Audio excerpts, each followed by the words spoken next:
Welcome to Ruins and Haunting Heritage.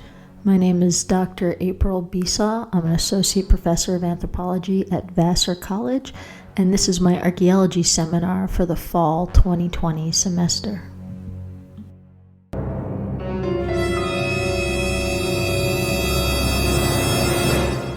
In this video, we're going to go over the second 30 pages of Shirley Jackson's A Haunting of Hill House.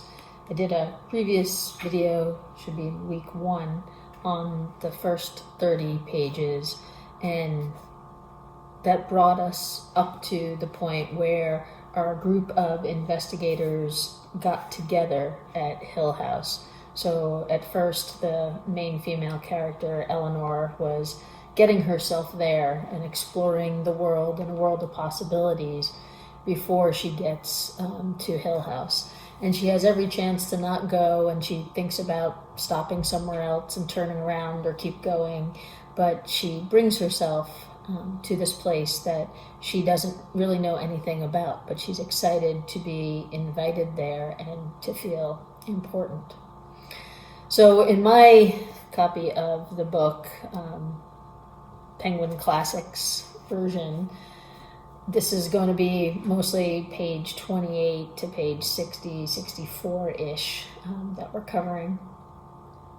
So it's when the group of investigators gets together, starts talking about the house, and goes to sleep for the first night. That's where we are if you have a different version and are trying to find where we're discussing. So trying to avoid spoilers here, but to emphasize where I see archaeology in this book. And as the main male character, Dr. Montague, is an archaeologist, it seems somewhat intentional that we could see archaeology here.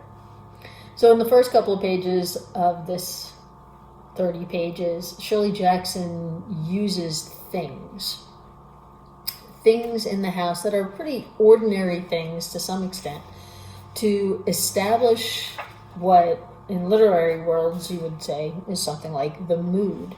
But in the archaeological theory that we've been discussing in this course, it is more of the phenomenology, the sense of place, that Michael Bell uses as his way of talking about the ghosts of place, the ways that you could have memories and emotions tied to the landscape of people that existed before, of you that existed, earlier versions of you, or you that might exist later.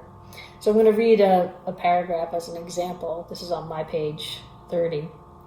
She was standing with her back to the window, looking from the door to the wardrobe to the dresser to the bed, telling herself that she was not afraid at all, when she heard, far below, the sounds of a car door slamming, and then quick footsteps, almost dancing, up the steps and across the veranda, and then, shockingly, the crash of the great iron knocker coming down. Why, she thought, there are people coming. I am not going to be here all alone. Almost laughing, she ran across the room, into the hall, to look down at the staircase, into the hallway below. So here in this passage, we have many examples of how ordinary, everyday things are part of the atmosphere of this place. So as a historical archaeologist, I've excavated the remains of buildings that are mostly just foundation and things left behind. And we find door knockers and doorknobs. And one of my excavations in Michigan on a one-room school, we came to what was the metal plate that goes behind the doorknob, and it had a keyhole. And many of the people from the community were helping me excavate, and people were amazed that their school would have had a lock on it, that this keyhole gave them a better sense of the place. So whereas some people look at historic archaeology artifacts and say, oh, that's just trash, that's just garbage, those are just ordinary things, it is in fact the ordinary things that make us comfortable, that establish our place in the world, and are the things that we interact with on a daily basis. The unusual, fantastic things that people think archaeologists dig up, like golden monkey statues, those really aren't important. Right? It's the everyday things that tell us about people and how they related to each other and how they related to places. And in this 30 pages of Shirley Jackson's novel, doors and the locking of doors is a very important thing. It comes up again and again and again. And first off, there were, in the history of the house, there were accusations that things were being stolen in the middle of the night by burglars. And then there was we don't need to lock this house by the people who are there now because we're in the middle of nowhere and who would come in. But yet, towards the end of these 30 pages, Eleanor locks herself into her room. So the simple presence or absence of the ability to lock a door can change the atmosphere of the space that it is related to. She also uses analogy to kind of conjure some of this phenomenology or these ghosts of place. At the bottom of page 30, Eleanor says that her room, speaking of her room, mine used to be the embalming room, I think. So an embalming room at like a funeral home, that sets a huge sensory perception stage of what it would be like and what has happened in there. And this is essentially an analogy, and most of archaeology functions through analogy, that you find something, you see it, it looks like something else, it might have been used like something that it looks like. Let's do some tests and figure it out and try to test that hypothesis. That didn't work. Let's try a new hypothesis. So this use of things and analogy to set a stage, to establish what is possible, is very archaeological. She then Shirley Jackson establishes Hill House as a being more than a thing. So she says on top of page 31 that the house, speaking about Mrs. Dudley, the woman who brings the supper and cleans up in the morning when she makes breakfast, maybe she thinks it can hear us, in reference to the house. So can a house hear people if it's just a thing? If a house can hear, then it must be a being. So in our archaeology theory, we talked about thingness, and we talked about others, and we talked about phenomenology. So in this story, is the house a thing, or is the house a being? Or is their way of trying to figure out which it is really where the haunting lies? Right after Mrs. Dudley thinks that the house can hear us, there's an interesting juxtaposition with this reaffirming, reestablishing concept of whether or not anybody would hear them if they screamed in the middle of the night, because Mrs. Dudley's not going to be there in the middle of the night. She establishes that over and over again. And she says, no one can hear you if you scream in the night. Yet they're all going to be there together, so shouldn't they be able to hear each other? And does the house hear us, or does the house not hear us? So the no one that they're referring to is people outside of Hill House and outside of the property. Then they go back to establishing that the house is a being, where they're talking about one of the rooms, and they say, it is a delightful old body, referring to the room. But then they switch back to it being a thing and say what fun it would be to stand out there and watch it burn down. So if it was a being, it shouldn't be fun to watch it burn down, right? Because that would be murder. And murder is something that they say the word murder on like every 5 pages is the word murder. So a fun thing to do is to just, every time you see murder, highlight that or circle it. So I'm going to skip to page 35 here, where there's a direct connection to archaeology. And here Theodora says that In the daylight hours when Mrs. Dudley is around, I shall find myself some absorbing occupation. And one of the occupations that she lists as a possibility is to look for nameless graves in the nettle patch. That's definitely an archaeology thing to do. So there's some archaeological sensibilities in Theodora as a, what is a good way to spend my time? I will go looking for the things that archaeologists look for. Then on page 40, there's another occurrence of the word murder, and it's almost adjacent to Count Dracula. But going back to the archaeologists and archaeology, on page 41, they're asking where Dr. Montague is, the archaeologist, and Luke says he's inside, gloating over his haunted house. So the things that the archaeologist is doing versus the things that his assistants are doing, and he calls them a murderous bunch at one point. It's this word murder again. But on page 42, we really establish that, or re-establish, since it was in the beginning, that Dr. Montague is here for scholarly reasons. So on page 42, it says, the doctor laughed. Put it then, he said, I hope that all of us will have an exciting visit and my book will rock my colleagues back on their heels. A little further down, they say, we will take notes. To some, not an unbearable task. So we're here to do research. I'm going to be a scholar at this. I'm going to write a book about this. This isn't playtime. This is seriousness. Then they move in. They're starting to settle down a bit before they get into their story of Hill House.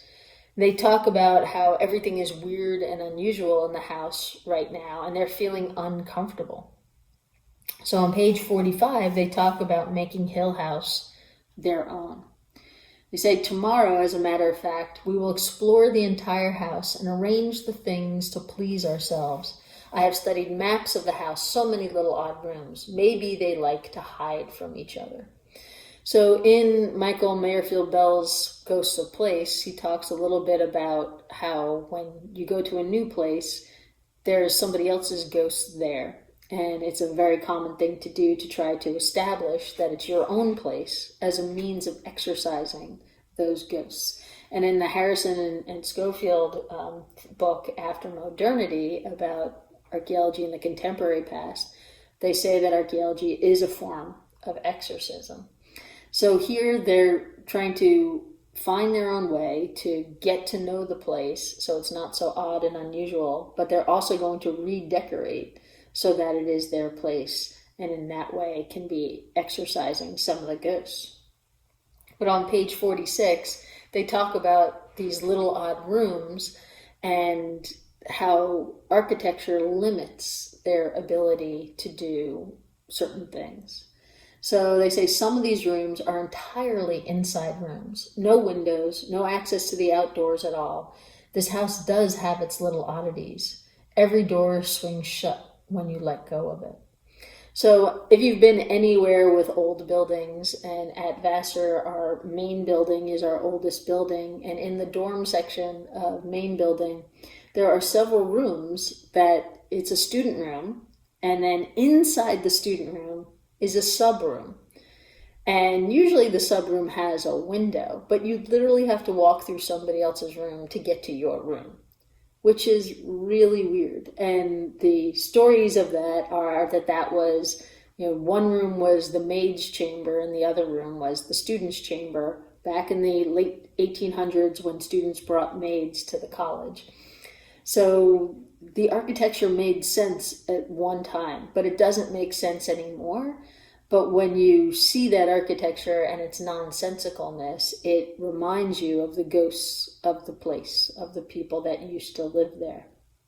And when doors swing shut, when you let them go, that, moving doors is a very common ghostly thing to do. But it also goes back to this idea that the house has its own agency, that it will tell you where you could be, where you can't be, and what you could see from there.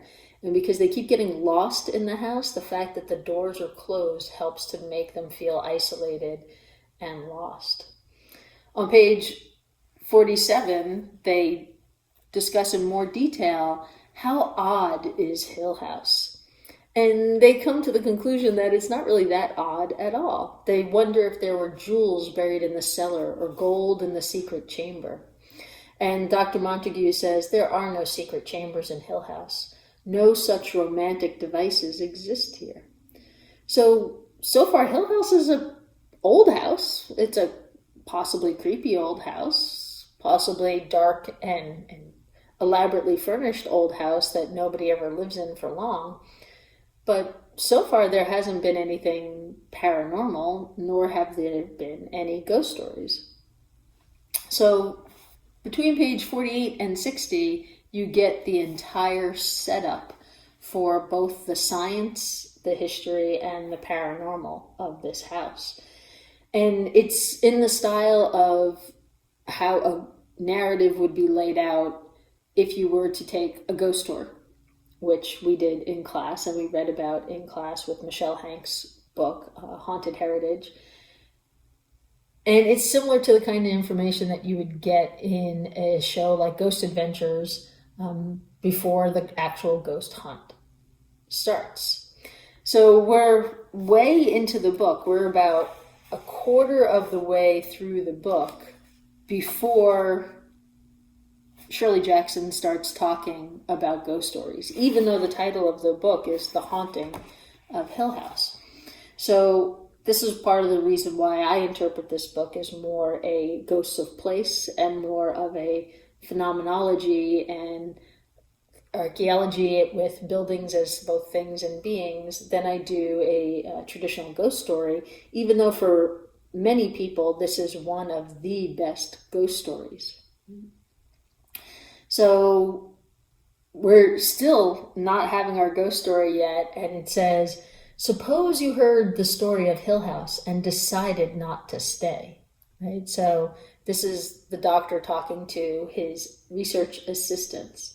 So I want you to think about, is this a disclaimer to Shirley Jackson's readers that there will not really be any paranormal ghosts in Hill House, and that the main oddity is that people don't stay there for long? There are some deaths associated with it, but they generally seem natural, except for the ones that occur at a bend in the driveway. But they're not afraid of the driveway. They're afraid of the house, right? So on page 49, it actually says, what a time for a ghost story. So, okay, you want a ghost story, here we go. But before they get going on the ghost story, they start talking about taxonomy, which we talked about at the beginning of this course. Let us, said the doctor, exercise great caution in our language, preconceived notions of ghosts and apparitions. So all of page 50 is about science, history, and lessons, and then ends with more of this sense of the house as a being. So page 50, I was trying to explain that our purpose here, since it is of a scientific and exploratory nature, ought not to be afforded, perhaps even warped, by half-remembered spooky stories which belong more properly to, a marshmallow roast. My researchers over the past few years have led me to certain theories regarding psychic phenomenon, which I have now, for the first time, an opportunity of testing. Ideally, of course, you ought not to know anything about Hill House. You should be ignorant and receptive. So he's establishing we're doing science here, and I shouldn't really tell you much about what I think, so that you're not looking for evidence that supports what I think, but that you're just gathering evidence in general. So Theodora then says, and take notes. And Dr. Montague goes back to say, notes, yes, indeed, notes. Further down he says, now we will take up the history of Hill House. I wish I had a notebook and a pen, Eleanor thought, just to make him feel at home. And then they moved into the next phase of their adventure. So Now Dr. Montague is lecturing, and the students are there as his assistants, sitting around him, listening. He says, I need not remind you, I think, that the concept of certain houses as unclean or forbidden, perhaps sacred, is as old as the mind of man. Certainly there are spots which inevitably attach to themselves atmospheres of holiness and goodness. It might not then be too fanciful to say that some houses are born bad.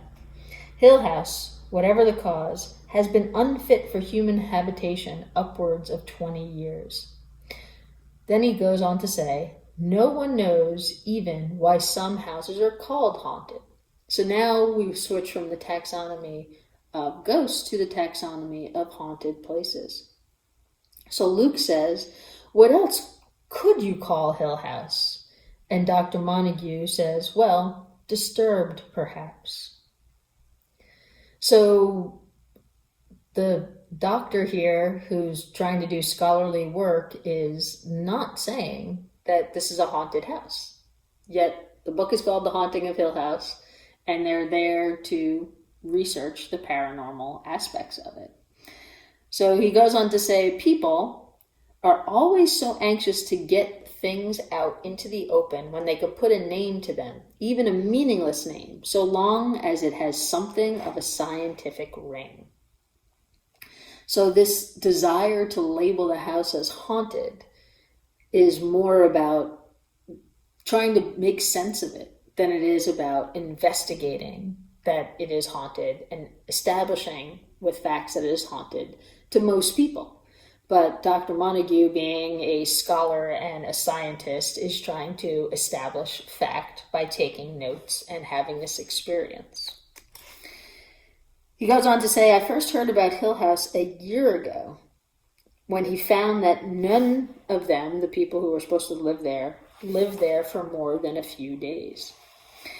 Every tenant who has left the Hill House hastily has made an effort to supply a rational reason for leaving, and yet every one of them has left. So generally, people don't stay there for long, but when they leave, they don't say, it's haunted, there's a ghost, it's evil in that way. In only one opinion were they united. Without exception, every person who has spent any length of time in this house urged me to stay as far away from it as possible.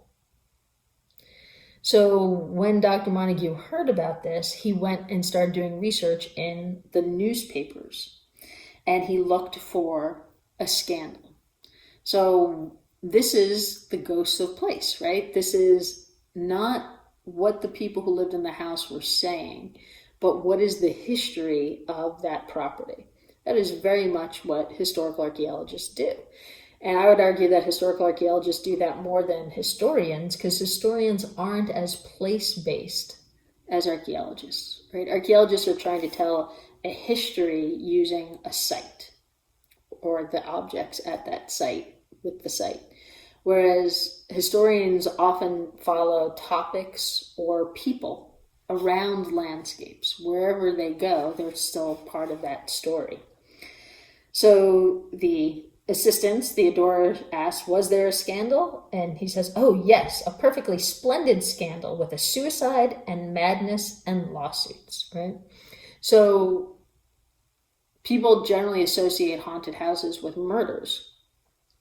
They're using the word murder often in here, but yet whether or not there was ever a murder at Hill House is a matter of opinion.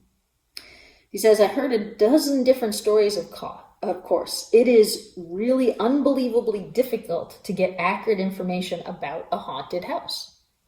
That is one of the reasons that it's impossible to prove if a house is haunted or not, because what would constitute proof? So we could still find value in the stories and the discussions about how it was determined to be haunted or not. But to actually prove some place is haunted is very difficult. So then Luke says it's harder to burn down a house than you think. Whereas earlier, the girls were talking about how they would like to watch the house burn down. So Luke says that he dissuades them from digging up the lovely old scandals. Digging, very much an archaeology metaphor. So then he goes on to explain why he chose the girls that he chose. He invited many people, but only these two showed up. Theodora has telepathic ability, and Eleanor has been involved in a poltergeist phenomenon. So going back to our taxonomy of ghosts, we understand where we should put that in our understanding, that she hasn't really seen a ghost. And then she goes on to say that she didn't really consider that phenomenon a poltergeist or even interesting at all. She thought it was just the neighbors doing something. So there's lots of important information there. And then we move back into the history of the house on page 54. I will tell you the story of Hill House. He returned to his classroom position before the fireplace and began slowly as one giving an account of kings long dead and wars long done with. His voice was carefully unemotional. Hill House was built 80-odd years ago. It was built as a home for a family by a man named Hugh Crane, a country home where he hoped to see his children and grandchildren live in comfortable luxury. Unfortunately, Hill House was a sad house for almost from the beginning. Hugh Crane's young wife died minutes before she was to first set eyes on the house when the carriage bringing her here overturned in the driveway, and the lady was brought lifeless. I believe is the phrase they use, into the home that her husband built for her. So again, this is this driveway that multiple people have died on, but not necessarily in the house. Then he goes on to explain that the father married again twice. He was unlucky in love. And the second Miss Crane died as a fall, as part of a fall, but maybe consumption, but then the death was in Europe, and then the girls get sent away to live with a stepmother. And then Hugh Crane dies again in Europe shortly after his wife, and the daughters then inherit the house. But they're still growing up, so the house was empty for many years. So then when they're adults, the sisters get the property, and they fight over whose property it is. So the younger sister had already married, so therefore she didn't need the house, so it went to the older sister, but the younger sister never accepted that, so she was always upset about the house, and the sister who lived in the house believed that the younger sister would break in at night and steal the valuable things. So this again goes to the idea of locks and whether locks were there. So the older sister lives in the house, but she's getting older, and she takes a girl from the local community in as a companion to help her. So the older sister died of pneumonia here in the house. So this is the first actual death in the house. With only the little companion to help her. There were stories later of a doctor called too late, of the old lady lying neglected upstairs while the younger woman dallied in the garden. So whether or not it was totally natural or whether the companion had something to do with it is part of the scandal, but there's no proof that the companion did anything. So most of the stories seem to stem directly from the poisonous vengefulness of the younger sister who never rested in her anger. So the stories of Hill House are not about ghosts and murders and demons and things, but they're more about things disappearing and people being mad about the house, and the house being a source of tension and upsetness. So on page 57 is something that I think is a very important thing to think about when it comes to haunted places in general. Hill House has an impressive list of tragedies connected with it, but then most old houses have. People have to live and die somewhere, after all, and a house can hardly stand for 80 years without seeing some of its inhabitants die within its walls. So here I think Shirley Jackson is saying that every house that has lasted a human lifetime is a haunted house, because it contains the ghosts of those people in the sense of a ghost of place, if not more than that. So going to page 58, the death of the young companion who committed suicide in the tower of the house. So this is the second death in the house. We want to think about how that companion's story is very similar to Eleanor's story. Both are ordinary girls that are chosen to care for a dying woman, and then when the woman is gone, what does she have left but Hill House? So after the suicide, the heirs of the companion attempted to live there but moved out, and since then, the old house has just been sitting here, nothing in it touched, nothing used, nothing here wanted by anyone anymore, just sitting here and thinking.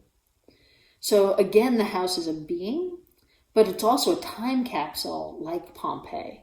So what is more archaeological than that, right? I think a lot of the allure of old houses is that they are time capsules.